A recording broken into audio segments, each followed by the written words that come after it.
ఈరోజు దేవుని మాట. యెహోవా తేజస్సు మందిరము నిండా నుండెను.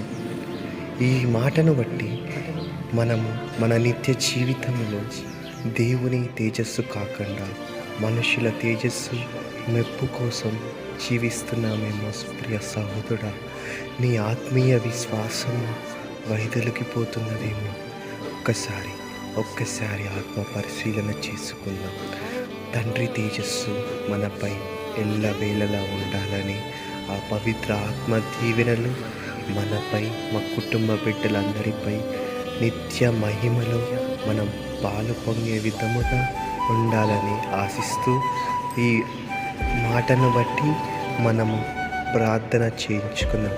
మహాపరిశుద్ధ త్రిత్వేక దేవానికి స్తోత్రాలైనా. ఈ మాటను ఎవరు వీక్షిస్తున్నారో ప్రభు, ఈ మాట చొప్పున మన